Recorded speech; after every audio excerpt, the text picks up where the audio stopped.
Hello, everyone. It's good to see you. It's been a while. Welcome back to House Parties. And 7th graders, welcome to your very first house party. This is exciting. Yeah, and we hope it's an incredible first experience for you guys. We're so excited that you're here. Yep, your leaders in particular are incredible. I'm jealous. I wish they were my leaders. I guess they kind of are. They just don't know it. I just look up to them. They're really awesome. That's a good point. The rest of them, everyone on the leadership team, some of the most incredible people I know. Absolutely. And you are some of the most incredible people I know. Absolutely. All right, enough buttering you up. Let's move on to announcements. I think the only one I can think of is student night. Yeah, the first student night of this school year is happening on September 6th. Yep. It's going to be really exciting. Bring your friends. It's going to be an awesome opportunity to hang out with everybody the first time this fall. Yeah, that'll be cool after the summer. We got to see everybody all the time, all summer. And after a few weeks in house parties, it'll be good to go back to a student night. That'll be cool. It'll be nostalgic. Yes. Okay, we used to do slices. We're not going to do slices anymore. We don't have time because we have sponsors now that, if you don't know what a sponsor is they support this so that it can happen. So we're going to share with you the sponsors each week. One of the sponsors of this house party is Red Vines. Are you in the mood for Twizzlers, but you're not very smart and you like things that taste bad? Choose Red Vines. Also brought to you by Croc Shoes. Have you ever wanted to wear old car tires on your feet? Or perhaps a shoe that will not protect you at all from hazardous materials like nails or glass, but are mostly comfy sometimes. Or perhaps you need a shoe that you can switch from chill mode to sport mode for just a flick of the strap. Yeah, which only requires you to take your shoes off in public. If so, the Crocs are for you.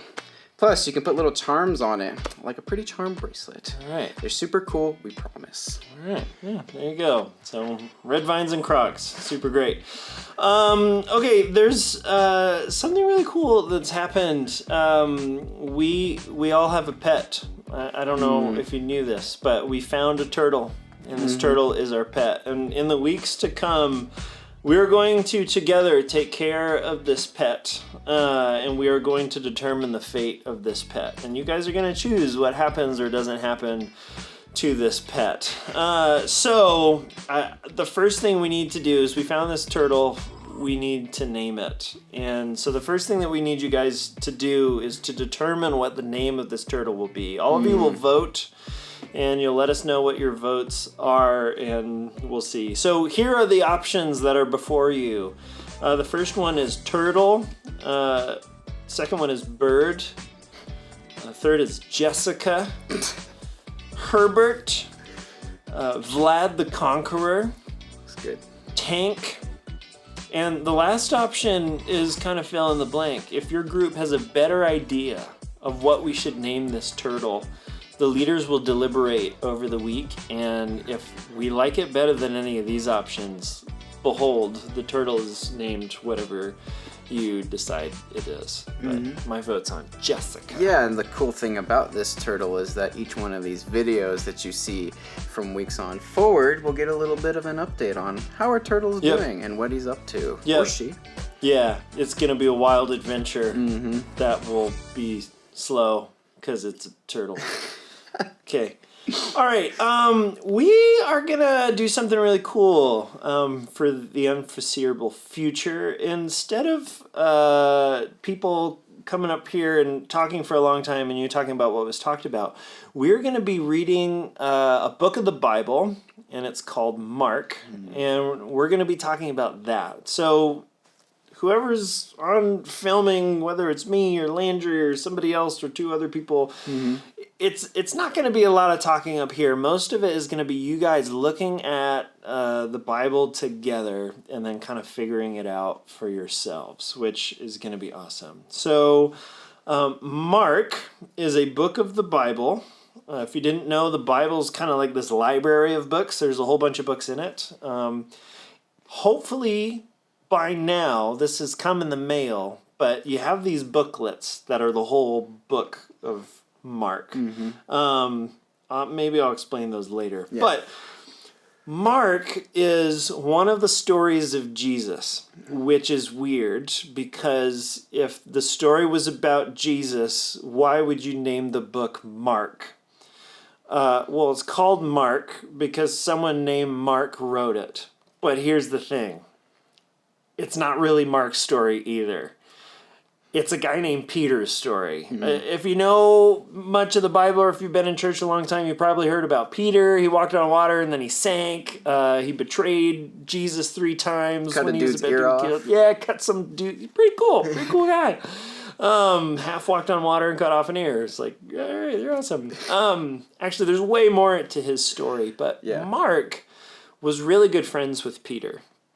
And they spent a lot of time together. And Peter spent all this time with Jesus, and he told Mark all these stories of Jesus.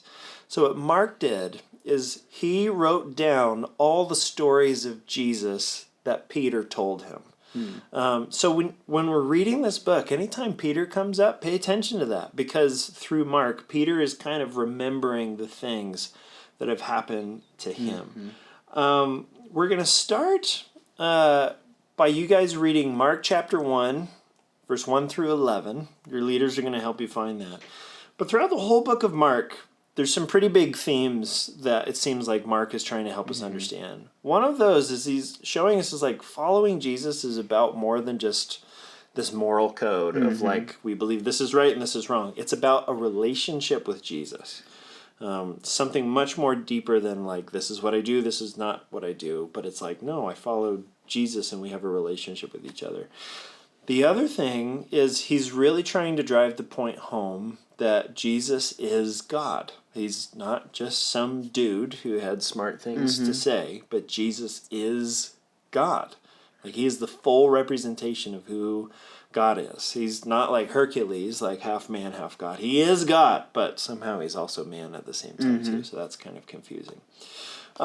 Before you read these verses, a few things you need to know. The story starts by focusing on a guy named John. John the Baptist was Jesus' cousin.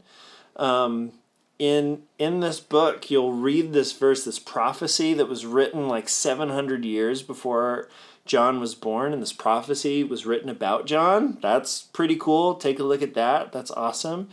But there's something about John in these verses that a lot of people miss, and it's pretty freaking awesome. It might be a bit nerding out on the details, but your leaders have the verses to kind of figure out what this little Easter egg thing is. Another thing that's really important to know, other than knowing who John the Baptist is this story starts not where you think it would. Most of the stories about Jesus, they start on Christmas, with Jesus being born in a manger, and there's donkeys and wise men and sheep and angels and all these things. Mark's story of Jesus starts when Jesus is 30. So he's already about 30 years old. So all the whole donkeys and angels and cows and Mary and Joseph and all that stuff, it's already happened. But now Jesus is kind of coming out of hiding and is about to start doing and saying the things that he's doing. And he's about 30 years old at the time. Was there... What do you think about Mark? Oh, I love Mark. One thing that I love specifically about Mark is that it is commonly believed that Peter, dictating through Mark, really wanted to make the story available to this group called the Gentiles. And translated, what that means is that Peter was really concerned with showing everybody that Jesus is for them. And so when you're reading through Mark, these next couple weeks, we're going to be here a while. I hope that that's your experience, that like Jesus is for me, and that's shown throughout the book of Mark for you. Yeah. If you don't know what Gentiles are, basically anyone who isn't Jewish or didn't grow up in the Jewish tradition or religion is a Gentile. So Mark was written in a way that people who weren't Jewish could understand, because there's a lot of other ones that speak to Jewish people, and there's hidden stuff like the whole secret about John that you'll see. Okay, why did we choose Mark? Our leaders got together and we wanted to do a book of the Bible, and here's why we think Mark is really awesome. For one, it's about Jesus, and Jesus is kind of the core of everything that we believe.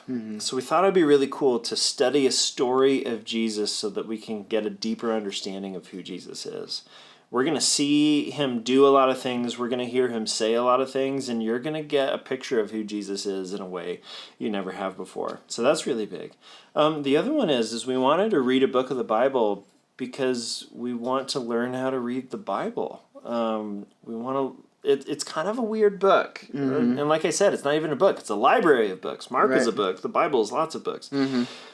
If we don't know how to read the Bible, we're missing out on this huge chunk of good and truth and helpfulness and all these incredible things. And a lot of, like a good chunk of you have been part of this Bible study on Sundays, and you've seen how incredible it is once you start. Like I was talking to a high schooler just the other day, and she was saying it's like, I read it and I actually understood it. And that's an incredible feeling. Yeah.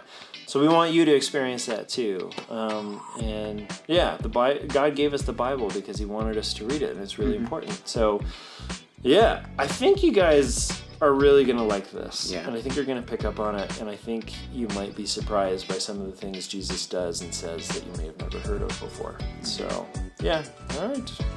Handing it off to you, leaders. Yep. Have tons of fun reading the book together. We'll see you next week.